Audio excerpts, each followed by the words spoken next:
respected guests. The second most creative job that I think after that of an engineer is that of a playwright or of an actor.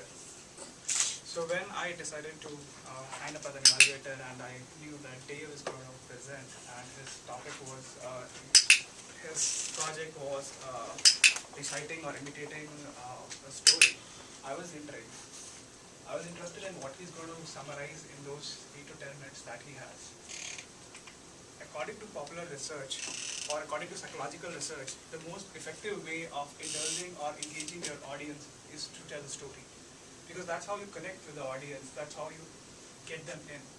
So, congratulations to Dave for selecting a very, a very appropriate piece of story that was filled with appropriate content so that the audience can connect to whatever you're going to say. So I'm going to start by talking about 3 things which I really liked about your story.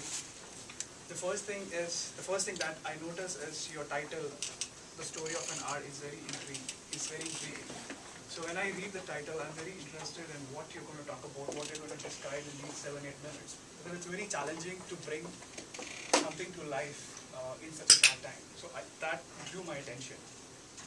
And the second most important thing that is particularly important for this project is talking about different points of view. You started your narration with third person point of view. You talked about the general settings, and then in the middle you got to the first person's narrative, and she's sitting on the table and she's thinking, "I'm finally free." And then in the middle you talk about the second person's perspective when you talk about Richard climbing the stairs and then ultimately leading to that.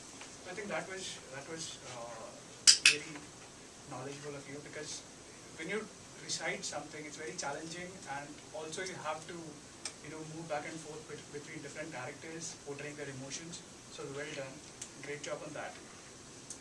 And the third important thing which I liked in your presentation or on your speech is the powerful messages that were spread across nicely across those 8-10 minutes. Messages like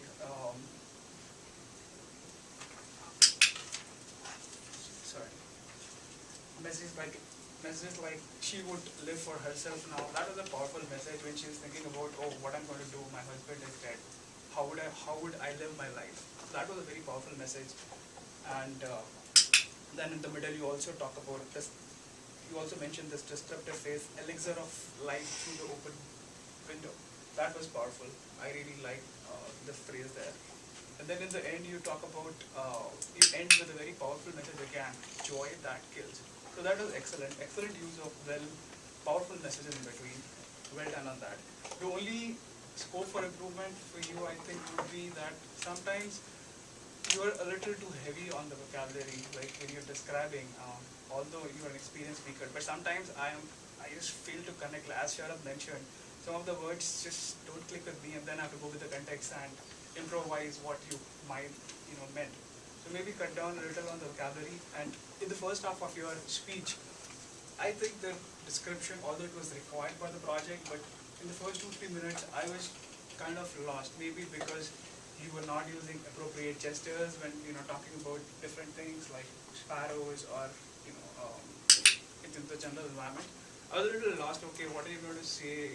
It's going too heavy on on the description. Maybe you were not using your body as well as you could have. So that's the only scope of improvement that I see in your speech. Other than that, I think it was a very excellent speech. I knew you just finalized the speech maybe yesterday. So a great work on that, and I always look forward to your speeches. Thank you for the excellent speech today.